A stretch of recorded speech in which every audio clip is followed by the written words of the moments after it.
তো মুসলমানদের কোনো মাজার শরীফে যদি মূর্তি থাকে, আমিও বলবো ভেঙে দাও। ভেঙে দাও। That's a good point. যে আল্লাহর নবী সাল্লাল্লাহু আলাইহি ওয়াসাল্লামের ওর ওনার করে মুবারকের উপর রেড ভেলভেট লাল কালার চাদর। এই দিন আমি গিয়া বলি ইবনে আব্বাসের বর্ণিত হাদিসের দেশে আপনি যাবেন, আপনি দেখবেন আল্লাহর ওয়ালিগণ সেখানে গরম কিছু জায়গা বানিয়েছে, এখানে একটা spring water, hot water spring আছে। আল্লাহ আমাদেরকে এটা দেখিয়ে দিয়েছে। তখন শুনি কি করলো, সেই জায়গায় ওরা আস্থা করল। মানুষ গরম পানির শান্তির জন্য এখানে আসলে তখন তারা কোরআনের তেলাওয়াত শুনতেছে, তারা হাদিস প্রসেস। তারা আল্লাহ রসুলের কথা শুনতেছে। নামাজ একদমই ইন্ডিভিজুয়ালাইজ একটা জায়গায় নিজের জন্য করলাম, কিন্তু খাবার দেওয়া এটা পুরোটা একটা সোশ্যাল, সামাজিক ব্যাপার, সোশ্যাল ফ্যাক্ট। তো এখানে আপনি মানুষকে খাওয়াবেন, মানুষের সেবা করবেন, এই মেসেজটাকে আল্লাহ রাসূল দিয়েছেন। আজকে বাংলাদেশে আমরা দেখছি এই তৌহিদি জনতারা অফ করা হচ্ছে, এই বিষয়টাও খুব দুঃখজনক। ভায়োলেন্সের মাধ্যমে আগুন জ্বালায় পুরে সব শেষ করে দেওয়া, ইসলামের নামে নারায়ে তাকবীর আল্লাহু আকবার বলে মাজার ভাঙচুর করা, মানুষকে আগুন জ্বালিয়ে পুড়িয়ে দেওয়া, মানুষের লাশ কবরের ভেতর থেকে বের করে আগুন জ্বালিয়ে দেওয়া, নারায়ে তাকবীর আল্লাহু আকবার ওইখানে অপমানিত হচ্ছে। উসমান বিন জুরাইন, যাকে আল্লাহ রাসূল সাল্লাল্লাহু আলাইহি ওয়াসাল্লাম জান্নাতের খুশখবরি দিয়েছিলেন, যার বিষয়ে অসংখ্য হাদিস শরীফ আছে, ওনার মহত্তা, ওনার মানবিকতা, ওনার টলারেন্স, ওনার ভালোবাসা, উনি কিভাবে আল্লাহ রসুল সাল্লাল্লাহু আলাইহি ওয়াসাল্লামের জন্য সকল কিছু বিলীন করে দিয়েছেন। উনি যখন খলিফা ছিলেন, ওনার ডিসিশনেও প্রশ্নবিদ্ধ তোলা হয়েছে, উনি ঠিক বেঠিক, ওনার এটা সমস্যা ওটা সমস্যা তোলা হয়েছে। মূল ওনাকে কেন্দ্র করে মব জাস্টিস করে ওনার বিরুদ্ধে অ্যাকশন নেওয়া হচ্ছে। আজকে বাংলাদেশে আমরা দেখছি এই তৌহিদি জনতারা মব করা হচ্ছে, এই বিষয়টা খুব দুঃখজনক। আজকে যদি ওসমান বিন জুরাইন থাকতেন এবং উনিও যদি ওদের বিরুদ্ধে ওদের ইচ্ছার বিরুদ্ধে দেশের ভালোর জন্য যদি করতেন, ওরা কিন্তু একই কাজটা করতো। হ্যাঁ, বাংলাদেশে আমি এটা বলছি না যে বাংলাদেশের আগের যারা প্রধানমন্ত্রী ছিল বা বাংলাদেশের দেশের নিয়ন্ত্রণে যারা ছিল, তারা ওসমান বিন জুরাইনের লক্ষ্যের ওই লকবের বা ওই আদর্শের আমি তা বলছি না। আমি বলতে যাচ্ছি যে মব করার আগে এই যুবকদের বা যারাই করুক, সেই সময় তারাও যদি ওসমান বিন জুরাইনের বিরুদ্ধে এভাবে মব করার আগে তারা যদি আগে মুরব্বীদের সাথে বসতো, কথা বলতো, এই বিষয়ে আলোচনা করতো যে আমরা যে ওনার এই বিষয়টা, এই যে করাপশনের বিষয়টা নিয়ে যে আমরা ওনার এখানে ঘেরাও দিচ্ছি, এটা কতটুকু ঠিক, ওনার বিষয়ে আগে একটু জানতো, ওনার বিষয়ে আগে একটু বুঝতো। আপনি যদি গেটে দেখেন যারা এই কাজগুলো করেছে, তারা ইহুদিদের দ্বারা পয়সা দেওয়া ছিল, আমি ওসমান বিন জুরাইনের সময় কথা বলছি, তাদেরকে এক্সটার্নালি কিছু এলিমেন্ট তাদেরকে ইনফ্লুয়েন্স করেছিল এবং ইন্টারনালি তারা ওনার বিষয়ে প্রপারলি অবগত ছিল না। ওসমান বিন জুরাইনের বিষয়ে প্রপারলি অবগত ছিল, ছিল সবগুলো, যুবক ছিল, যুবক বয়সে কিন্তু ইমোশন এবং তাদের blood is very hot, so তখন তারা এই ভুলটা করেছিল। তো মূল বিষয় যেটা আমি বুঝতে পারি, আমি শুরুতে যেটা করেছিলাম উইজডমের কথা, বাংলাদেশের জন্য বর্তমানে wisdom is very important. Politically বলেন, সোশ্যালি বলেন, মানবিক দিক দিয়ে বলেন, পারিবারিক দিক দিয়ে বলেন, পারিবারিক দিকেও আমরা দেখছি এখন আস্তে আস্তে পরিবারের যে বাংলার বা এই উপমহাদেশ বলেন বা ইসলামিক হাউসহোল্ড সোসাইটির যে ফ্যামিলি স্ট্রাকচার যে একটা সিস্টেম্যাটিক পাথওয়ে আছে, যেখানে যিনি এই ফ্যামিলির মুরব্বী, যিনি সকল কর্তা বলে প্রভাবী, রাইট, ওনাকে সম্মান করা হতো। ওনার কাছে হ্যাঁ, ছেলে মেয়েরা যদি বিয়ে শাদী করে তারা যদি ভিন্ন থাকে, তারা কিন্তু সপ্তাহে ইয়াউমুল জুমার দিন বা ইয়াউমুস সাবাত, শনিবারে তারা ওনাদের সেই মুরব্বীর কাছে আসতো, তার সাথে দেখা করতো, তার সাথে ভালো খারাপ বুঝতো, জিজ্ঞেস করতো যে আমার এই সমস্যায় আছি, কি করা যায়। তো বাংলাদেশে আজকাল আমরা মানে একটা ডিস্টেন্স দেখছি, এখন আমরাই সব বুঝি, we are the digital age, আমরা মোবাইল চালাতে পারি, আমরা সারা দুনিয়া দেখতে পারি, গুগল, এআই, আমরা সব বুঝি। এরা কি জানে, এরা তো এগুলো বুঝে না, কিন্তু ইট ইজ ভেরি স্ট্রাইকিং, এটা আমাদেরকে ধ্বংসাত্মক দিকে ঠেলে দিবে। তো আমি বর্তমান বলতে বাংলাদেশের যুবকদের একটু, যারা ইসলামের নাম দিয়ে যারা কিছু কিছু মব করে থাকে, তারা একটু ওসমান বিন জুরাইনের যে খেলাফতের আমলটা একটু স্টাডি করবে। এই করাপশন, তারপরে এই যে স্বজনপ্রীতি এগুলোর কিছু ব্লেম ওনাকে দেওয়া হয়েছিল, যেগুলো কমপ্লিটলি ফলস ছিল। উনি যা করেছিলেন রাষ্ট্রের ভালোর জন্য করেছিলেন, এবং ওনার সাথে অন্য কোনো রাষ্ট্রের প্রধানের তুলনা হয় না, কারণ ওনাকে আল্লাহ রাসূল সাল্লাল্লাহু আলাইহি ওয়াসাল্লাম জান্নাতের সেই খুশখবরি দিয়েছেন। তো রিগার্ডলেস বাংলাদেশের আমি বলবো যুবকদের একটু স্টাডি করার প্রয়োজন আছে, এবং মুরব্বীদের বয়স্কদের থেকে ইনফরমেশন, নলেজ, উইজডম শিখারও প্রয়োজন আছে। হ্যাঁ, আমি একটু অ্যাড করতে চাই, সেটা হচ্ছে আপনি মব গুলো দেখবেন সিলেক্টেড মব, মানে ধরেন যে মাজারে আমি মেনে নিলাম, বাংলাদেশে মেনে নিলাম বলতে এটা ফ্যাক্ট, অ্যাকচুয়ালি বাংলাদেশে অনেক মাজার রয়েছে যেগুলো হয়তো বা বিগত 30, 40, 50 বছর আগে ডেভেলপ হয়েছে। এটার আসলেই তেমন কোনো স্পিরিচুয়াল বলে, সোশ্যাল বলে, হিস্ট্রিক্যাল রূপ নাই।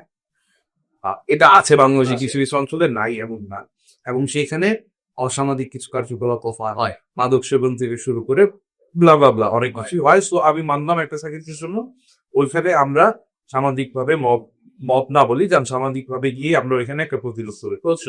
ওকে, এইটা কি সিলেক্টিভ মব না? কারণ বাংলাদেশে, আমি বৃহত্তর সলিডারিটির ক্ষেত্রে নাম নিচ্ছি না, আপনারা জেনে যাবেন, বাংলাদেশে একটা ঘরানা আছে যাদের মাদ্রাসাগুলোতে চাইল্ড অ্যাবিউজ হয়, সিরিয়াস লেভেলের চাইল্ড অ্যাবিউজ। সেখানে বাচ্চাদের বলাৎকার করা হচ্ছে, ছোট ছোট মেয়ে বাচ্চারা ধর্ষিত হচ্ছে, অনেক বাচ্চারা এরপরে ট্রমাটাইজড হয়ে সুইসাইড করে ফেলছে, আবার অনেকে ভয়ে সুইসাইড করে ফেলছে। অনেক ক্ষেত্রে ওই যে লোক এই কাজটা করছে, ওই হুজুর বা মাদ্রাসার হোয়াটএভার, ওরা গলা চিপে বাচ্চাটাকে হত্যা করে ফেলছে। আপনি কি কোনোদিন দেখছেন যে, আমরা বিগত 2, 4, 5 বছর 10 বছরের ইতিহাস যদি করি, কোনোদিন দেখছেন যে কোনো একটা মাদ্রাসাকে এরকম ভেঙে গুড়িয়ে একদম উৎখাত করে ফেলা হয়েছে, কিংবা ওই পুরো কমিউনিটিকে বাংলার জমিন থেকে উড়াই দিতে হবে এমন কোনো এজেন্ডা হাতে নেওয়া হয়েছে? এটা কি দেখা গেছে? তো মব যদি হয়, সেটা কি বলৎকারের এগেনস্ট হওয়া উচিত না? দেখেন, মবের যেটা শুরুতে আপনি বলছিলেন, যে মবের বিষয়টাতে ইনহেরেন্টলি এখানে উদ্দেশ্য যদি ভালোও থাকে, উদ্দেশ্য যদি মহৎ থাকে, সৎ থাকে, যেমন আমরা দেখেছি ছাত্ররা অভ্যুত্থান করে একটা লাস্ট গভর্নমেন্ট ফল সরিয়ে দিয়েছেন দেশ থেকে। এটা খালি ছাত্ররা করে নাই, এখানে সকলেই করেছে। পরে কি দেখলাম, এবং দেখেন আমাদের এই মাইগ্রেনা দরবার শরীফ বা দরবার শরীফে আমরা খালি বাংলাদেশ সে রিপ্রেজেন্টেটিভ না, আমরা সারা বিশ্বে আমাদের রিপ্রেজেন্ট করতে হয়। আমাদেরকে বিভিন্ন দেশ থেকে মানুষ ভিডিও করে করে পাঠালো, এই যে গভর্নমেন্ট ইনস্টিটিউশন থেকে এই যে ল্যাপটপ, টিভি, হাঁস, মুরগি, মাছ এগুলো চুরি করে করে পাবলিকরা নিয়ে যাচ্ছে, এগুলো আমাদেরকে দেখালো। তারা বিদেশিরা পাঠালো যে তোমাদের দেশের মানুষ এইভাবে লুটপাট করতেছে, চুরি করতেছে। বুঝলাম ফ্যাসিস্ট গভর্নমেন্ট সরিয়ে দিয়েছে, ভেরি গুড, বাট এগুলো তো তোমাদেরই সম্পদ, তাহলে তো তোমাদের সম্পদ কেন চুরি করছে? বাংলাদেশের অনেকের কলচিত স্মৃতি হিসেবে নিচ্ছে। তো এখন আমি যদি আমার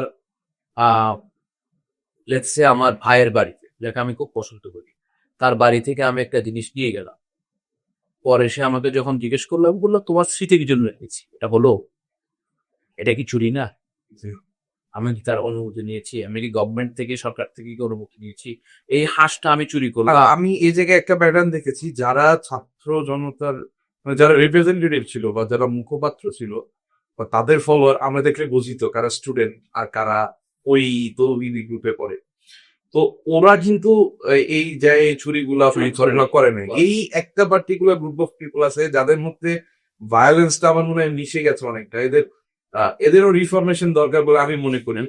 তো ওই গ্রুপ অফ পিপলটাকেই দেখবেন আপনি, ওরাও গিয়ে ওই যে চুরি করছে, ওরা এটা নিয়ে যাচ্ছে, ওইটা নিয়ে যাচ্ছে। দেখেন, তারা যদি ইসলামের সমর্থক হয়ে থাকে, তারা কি ইসলাম ধর্মে পালন করে থাকে, তাদের আল্লাহ রসুল সাল্লাল্লাহু তাআলা এবং যারা মাদ্রাসায় পড়ে থাকে, তারা আল্লাহ রসুল সাল্লাল্লাহু আলাইহি ওয়াসাল্লামের হাদিস শরীফ, যেটা হাদিসে জিবরীল, সে হাদিস শরীফে তাদের একটু দেখা উচিত। জিবরাইল আলাইহিস সালাম যখন আল্লাহ রসুল সাল্লাল্লাহু আলাইহি ওয়াসাল্লামকে ওনার জাহিরি জীবনের শেষ প্রান্তের সময়ের কাহিনী যখন প্রশ্ন করলেন, বিভিন্ন প্রশ্ন করলেন, ইয়াবরি কিয়াম নিয়ে প্রশ্ন করলেন, আশরাতুস সাআ নিয়ে প্রশ্ন করলেন, এবং ইসলাম কি, ইমান কি, ইসলাম কি, এবং পরে প্রশ্ন করলেন আল ইহসান কি। যদি আল ইমান ইমানের উত্তর দিলেন, ইসলামের উত্তর দিলেন, এতটুকু যদি হয়ে যেত তাহলে আমি বুঝতাম যে না, রাইট আছে যারা আজকে এগুলো বলছে। বাট আল এহসানটা তাদের মধ্যে নাই বিদায় তারা এরকম ভায়োলেন্ট কাজ করতে, তারা লাশ পুড়িয়ে দিতে তাদের সমস্যা হচ্ছে। এহসানের যে খুব সুন্দর, মানে এটা একটা লাইনে আসলে আমাদের বুঝে যাওয়া উচিত যে আল্লাহ নবী কি বলেন, আনতা আবুদাল্লাহ কান্নাকা তারাহু ফাইলাম তাকুন তারা ফাইন্নাহু ইয়ারাকা, যে তুমি এমন ভাবে জীবন নলার সামনে দাঁড়াও বা তুমি প্রেজেন্ট করো যে তুমি তাকে দেখেছো, এবং ছবি না দেখে এই স্পিরিচুয়াল বলিটি আমাদের নাই যে আমরা সসটাকে দেখছি, বাট এই ষষ্ঠটাকে দেখলে বা ষষ্ঠ যদি এই বিশ্বাস আল এহসানের সেই বিশ্বাস, তাসাউফের মূল কেন্দ্র আল এহসান থাকে, তাসাউফের সেই এলিমেন্ট যদি আপনার ভিতরে থাকে, আপনি চিন্তা করবেন আমি যে চুরিটা করছি আল্লাহ দেখছে, আল্লাহ তো দেখছে। আমার বলছিল হচ্ছে স্বৈরাচার পতন কর, তো আমার সেটা হয়ে গেছে আলহামদুলিল্লাহ। এখন নেক্সট ফেজ হচ্ছে নেশন প্লাস এই কান্ট্রিটাকে রিবিল্ড বানানো, নট ভায়োলেন্সের মাধ্যমে আগুন জ্বালায় পুরে সব শেষ করে দেওয়া। এটা যদি বিচ্ছিন্ন কোন একটা গ্রুপ অফ পিপল করতো আমরা মেনে নিতাম। ইসলামের নামে নারায়ে তাকবীর আল্লাহু আকবার বলে মাজার ভাঙচুর করা, মানুষকে আগুন জ্বালিয়ে পুড়িয়ে দেওয়া, মানুষের লাশ কবরের ভেতর থেকে বের করে আগুন জ্বালিয়ে দেওয়া, এইটা কোনোভাবেই তো, আর আমি তো মনে করি নারায়ে তাকবীর আল্লাহু আকবার ওইখানে অপমানিত হচ্ছে। মহান স্রষ্টার নাম নিয়ে এই ধরনের কাজ করছি আমরা। এইটা তো ছিল আমাদের স্লোগান যুদ্ধের ময়দানে, আতিলদের বিরুদ্ধে, কাফির মুশরিকদের বিরুদ্ধে। আমি একটা কথা বলি, আল্লাহ রাব্বুল আলামিন ওনার আসমাউল হুসনা, ওনার যে নামগুলো আছে আমাদেরকে বলে থাকি, আমরা আর রহমান আর রাহিম, গফুর রাহিম, আমরা ওনার কাছে ক্ষমা চাই, মাপ চাই, জি আমরা ওনার সেই নামগুলো আমরা তুলে ধরি, যেন ওনার সে নামগুলো তুলে ধরলে আমরা যেন সে নামের গুণগুলিগুলো যেন আমরা পাই। কিভাবে? রহমান, আমাদের উপর আপনার রহমান বর্ষিত, ইয়া রহমান, ইয়া রাহিম আমরা বলছি, আমি ওনাকে ইয়া রাহিম বলছি, ইয়া রহমান বলছি, আমি ওনার থেকে ক্ষমা চাচ্ছি, মার্সি চাচ্ছি, আমি ইস্তিগফার করছি। কিন্তু আমি সেই খোদার নাম দিয়ে আমি যদি এরকম হাইওয়ানের মতন কাজ করেছি, সেই রহমানের সেই রহমত কি আমি পাবো? কখনো পাবো না। কারণ আল্লাহ রাব্বুল আলামিন যেখানে বলছেন যে উনার সৃষ্টির সেবায়, উনার সৃষ্টিকে সেবা করলে আমরা উনার সেই সৃষ্টির কারণের কাছে যেতে পারবো। আমরা যখন আল্লাহর এই সৃষ্টির জন্য যখন কাজ করবো, মানুষকে সাহায্য করবো, আমরা বুঝতে পারবো আল্লাহ আসলে কেন মানুষ সৃষ্টি করেছে। আবার আপনি যেটা বলেছিলেন জাইলুন ফিল আরদি খলিফা, তো আমাদেরকে খলিফা হিসেবে পাঠিয়েছে, আমাদেরকে এই সাধারণ মাখলুক বা সাধারণ এই গরু ছাগল ভেড়া এদের মতো করে পাঠায় নাই, আমাদের একটাও তো ওইরকম হওয়া উচিত।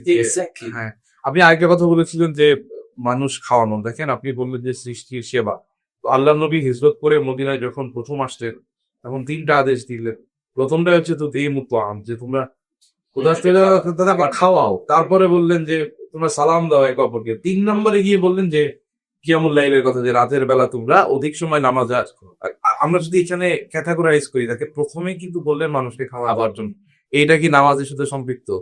এইটা নামাজের সাথে সম্পৃক্ত। নামাজ একদমই ইন্ডিভিজুয়ালাইজড একটা জায়গায় নিজের জন্য না, কিন্তু খাবার দেওয়া এইটা পুরোটা একটা সামাজিক ব্যাপার, সোশ্যাল ফ্যাক্ট।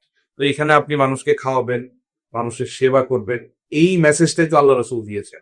দেখেন, এবং এই মেসেজটাই কিন্তু ক্যারি করে আজকে মাগরেব থেকে মাশরিক, এই মরক্কো, আফ্রিকার শেষ প্রান্ত, নর্দার্ন আফ্রিকার শেষ প্রান্ত থেকে ইন্দোনেশিয়া পর্যন্ত মুসলমান দেশ, এগুলা কি এই ডিবেটের মাধ্যমে হয়েছে? তর্কের মাধ্যমে হয়েছে? যুদ্ধের মাধ্যমে? ইন্দোনেশিয়া কি কোনো যুদ্ধ হয়েছে? যারা ইন্ডিয়ার ভারতের অনেক বিভিন্ন পণ্ডিত মহাদয়রা বলে থাকে যে মুসলমান এখানে এসছে যুদ্ধের মাধ্যমে। ইন্দোনেশিয়া কি যুদ্ধ হয়েছিল? কোনো যুদ্ধের হিস্ট্রি আছে যে মুসলমানরা আর্মি নিয়ে সৈন্যবাহিনী নিয়ে যুদ্ধ করেছে? নাই।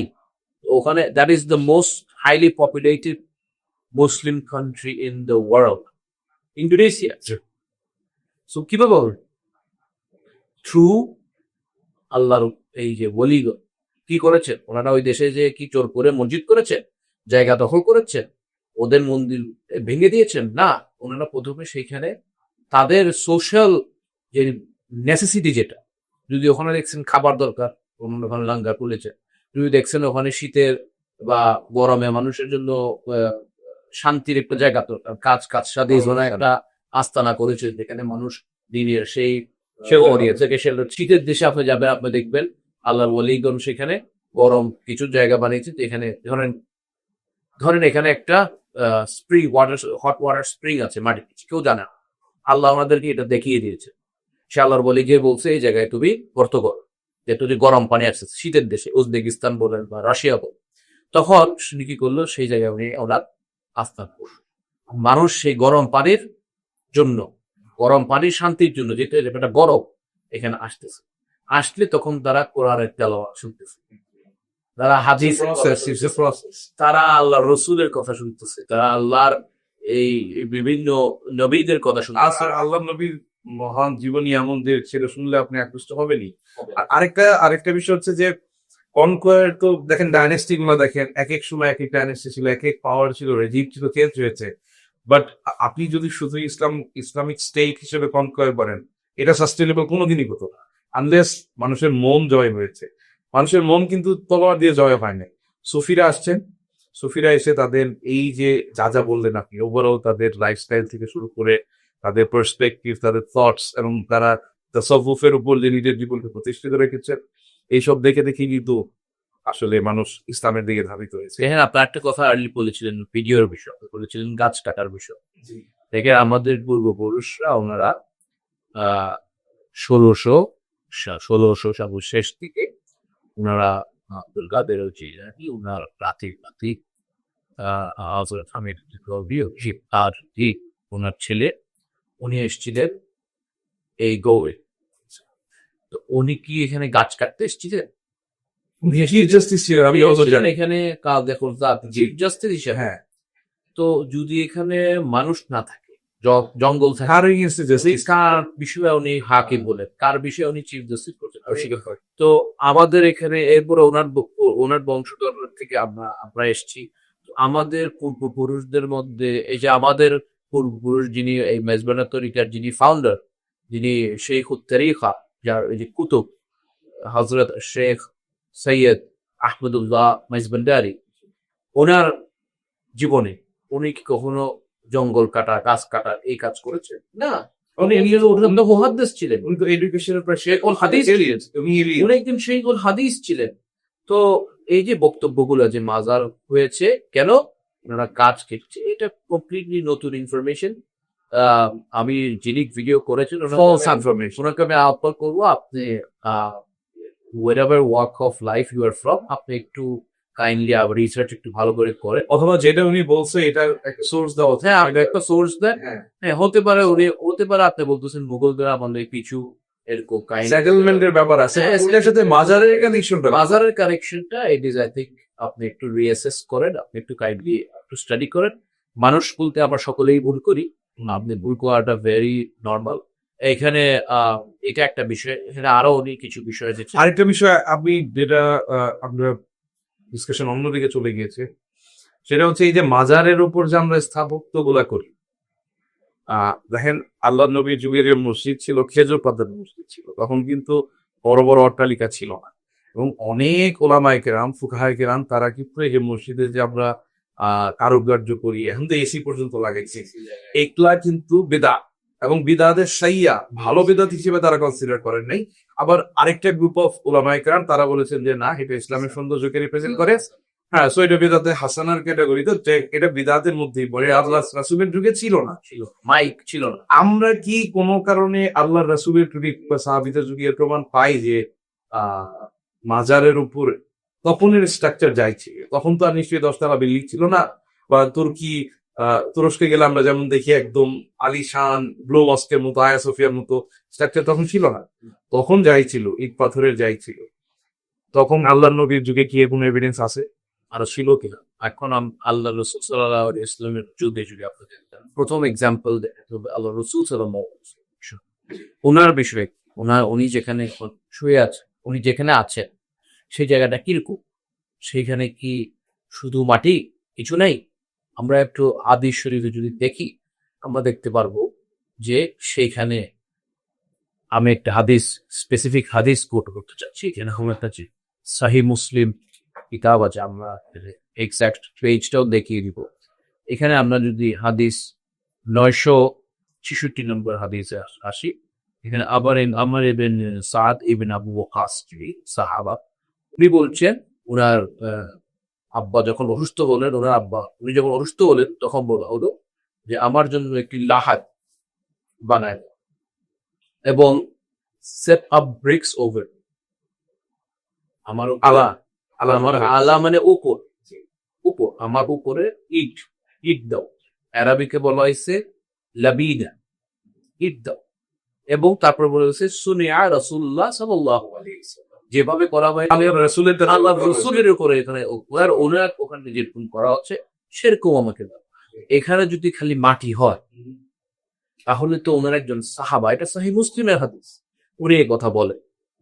তো এজন্য এই যে বক্তব্য যেটা বলা হয় যে মাটির সাথে মিশিয়ে দেওয়ার বিষয়টা, হ্যাঁ হাদিস শরীফ আছে, এই একই হাদিসে পরে হাদিস আছে কি, the order to level the grave, কবর সমান করে দেওয়ার বিষয় আছে হাদিস। কোথায় আছে হাদিস? এখানে বলা আছে সাহাবাগণ গিয়েছেন রুদিস স্টেট অফ দ্য রোমানস, রোমানদের একটা এলাকায় গিয়েছেন সাহাবাগণ, সেইখানে একজন সাহাবা অসুস্থ হয়ে গেলেন এবং তাকে সেখানে স্থায়িত্ব করতে হলো। তখন ওনারা বললেন, রাসূল সাল্লাল্লাহু আলাইহি ওয়াসাল্লাম বলছে তোমরা এটা সমান করে দাও। এখন প্রশ্ন, কেন সমান করতে বলেছে? চিন্তা করে দেখেন, রোমানদের এলাকা, সেটা দারুল ইসলাম না, মুসলমান নেই কোন, সেটা বাপের মাসে এলাকা না, এবং ওই সময় মুসলমানদের সাথে রোমানদের যুদ্ধ চলে। তো এখন আমি যদি একজন নাম করা সাহাবার কবর বা মাজার যদি আমি চিহ্নিত করে বড় করে করি, ইট দিয়ে করি, যেভাবে রাসূল সাল্লাল্লাহু আলাইহি ওয়াসাল্লামের ওখানে করা আছে সাহাবার কথা অনুযায়ী, তো ওই ক্যাটাগরিতেই পড়েছে। তখন কাফির মুশরিকদের তখন রোমানরা তো জেনে যাবে যে এখানে মুসলমান শুয়ে আছে, তখন তারা চাইলে এই জায়গায় হামলা করতে পারে, ওনার কবর ওনার মাজার শরীফে অসম্মান করতে পারে। এই জন্য ওনারা ডিসিশন নিয়েছে যে কি, রাসূল সাল্লাল্লাহু আলাইহি ওয়াসাল্লামের কথা সমান করবে। হযরত আলী রাদিয়াল্লাহু তাআলা আনহু এখানে হাদিস অনুযায়ী একটা কথা আছে, উনি বলেছিল যে আল্লাহ রাসূল সাল্লাল্লাহু আলাইহি ওয়াসাল্লাম যখন আমাদেরকে এই গের মুলক, এই মুশরিকদের এরিয়াতে যখন পাঠাতো, তখন উনি বলে দিত যে যে জায়গায় মূর্তি এবং এই উঁচু কবর একসাথে তোমরা পাবা, সেগুলোকে ভেঙে দাও, সেগুলোকে মিশিয়ে দাও। তো মুসলমানদের কোনো মাজার শরীফে যদি মূর্তি থাকে, আমিও বলবো ভেঙে দাও। মুসলমানদের কোনো মাজার শরীফে যদি মূর্তি রাখে, আমিও বলবো ভেঙে দাও, রাসূল সাল্লাল্লাহু আলাইহি ওয়াসাল্লাম হাদিসের অনুযায়ী। আমি ওটার বাইরে যেতে পারবো না, আমি বাইরে যেতে আবার এটার বাইরেও যেতে পারবো না যে আল্লাহর নবীর রওজা পাকে ইট গাঁথা হয়েছে। দালাইলুন নবুওয়াতে হাদিস আছে, আবার ইমাম তাবরানী হাদিস লিখেছে, আর আপনি মুসলিম শরীফে হাদিস আছে। মুসলিম শরীফে ওই হাদিসের পরেই কিন্তু আরেকটা হাদিস আছে যে আল্লাহর নবী লেখালের পর ওনার মুবারকের উপর রেড ভেলভেট, লাল কালার চাদর, ইবনে আব্বাসের বর্ণিত হাদিস। তো আল্লাহর নবীর রওজা পাকের উপর লাল গিলাফ চড়ানো হয়েছে, চাদর যেটাকে বলা হয়, যেটাকে বলা হচ্ছে বর্তমানে বলা হচ্ছে এটা হিন্দুদের বলা হচ্ছে ওরস হিন্দুদের কালচার, তারপরে হচ্ছে মানত করা হিন্দুদের কালচার, তারপরে চাদর চড়ানো হিন্দুদের কালচার। সামার মাধ্যমে, আমরা গান বাজনা বলবো না, সামার মাধ্যমে মানুষকে আল্লাহর পথে অ্যাপ্রোচ করা, এটাও হচ্ছে হিন্দুয়ানি কালচার।